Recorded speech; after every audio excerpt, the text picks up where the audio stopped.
We all struggle with the writing process at some point in our career. Any writer has gone through this. But the problem is that many times that resistance that we feel is of our own making. And in this video, I'm going to give you 5 ways in which you are probably sabotaging your writing and what I recommend to get out of it. So let's get into it.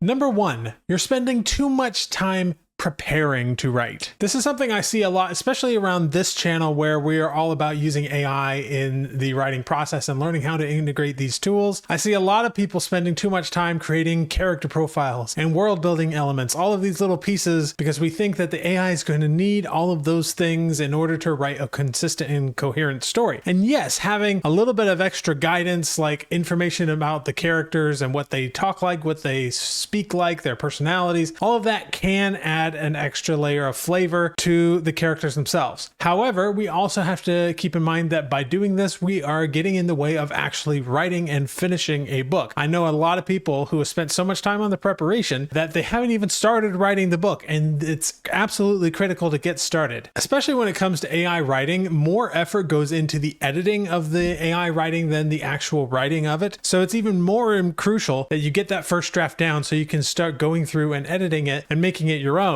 And you're more likely to see success in that editing process of making sure your characters and your world building and everything are consistent than you are to spend all of that time up front making sure everything's perfect. Remember, you are the continuity director of your book. And even if you use AI, or even if you're not using AI, don't spend too much time on the preparation process because it will get in the way. The second way in which you are sabotaging your writing comes down to a story I once heard called The Parable of the Pots. And the way this story goes is a teacher is teaching a group of students how to create clay pots. And he divides the students into 2 groups. The first group, he says, I want you to spend the entire semester working on just one pot and make it perfect. And the other group, he said, I don't want you to care too much about perfectionism, just make as many pots as possible. And by the end of the semester, the group that had focused more on practicing and reiterating and doing more and more and more pots, they ended up having pots at the end that were much better than the group that had spent all that time working on the perfect pot. And that just goes back to say that perfection gets in the way of good, and perfection can also keep us from continuing on and learning more. And we learn more by repetition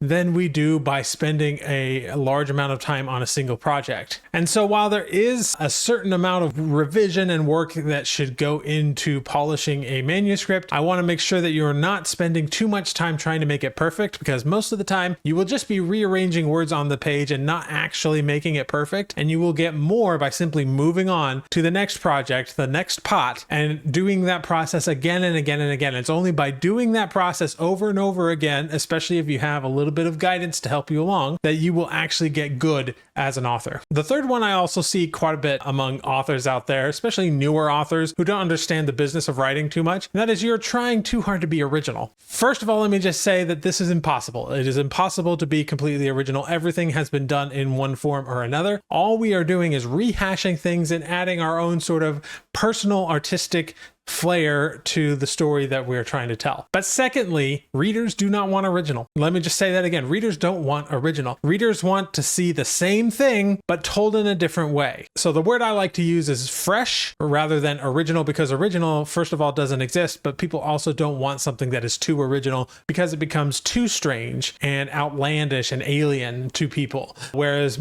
if you take something that is established and has tropes that people like, in genres that people like, and then maybe you subvert one expectation, or you just simply add your own way of doing things, your own way of writing things. 2 people can take the exact same story and write it, and it will be a different story depending on who wrote it, because we all sort of have our own way of doing things. And so I don't worry too much about trying to be original or people trying to steal my ideas, because every idea has already been stolen, but nobody can write like me. I am the only me in the world, and so I am only in competition with myself on getting better and better. I am not in competition with anybody else because nobody else is me. Number 4, and this one's a big one, especially if you are a regular on this channel, you will understand the importance of this one. And that is you don't embrace the tools that will help you out. And of course, on this channel, I talk a lot about AI and the importance of AI and how it can save you mountains and mountains of headache and time. But also this includes other avenues that might be available to you as well. If you might need a book coach or an editor or somebody to help you along to really give you that encouragement. You might have no idea where to go, like what to do first and then what to do after that and then after that. And if you are interested in something like that,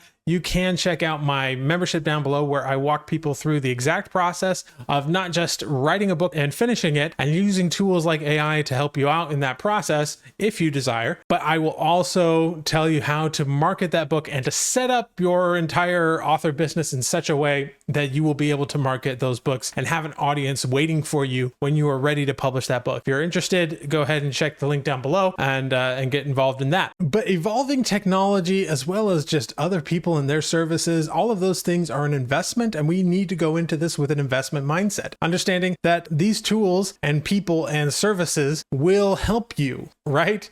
And anywhere that you get stuck, there's likely something out there that can help you. And by not taking advantage of those tools, especially like these days with AI, if you're not embracing AI, at least in somewhere in your writing process, even if it's just like marketing or brainstorming ideas, you're going to fall behind those authors that do. And so being a little bit on top of the trends in the marketplace and in the tools available, that sort of thing, is something that is important if you want to succeed as an author. Now, the 5th one here is really near and dear to my heart, but it's probably the one that I personally struggle with the most, and that is not prioritizing your health. Now, for me personally, I've had like addictive relationships with sugar in particular, and anytime there's an addiction, it becomes really, really hard, and you shame yourself a lot, and there's like all kinds of stuff that goes into it, and I work through that. But I can tell you that I've gone through periods of time in my life where, for instance, there was a 6-month period of time where I was dialed in on my diet and my exercise. Everything was going really well, and I had more success in those 6 months of my business than I had had in the previous 6 years of running my business.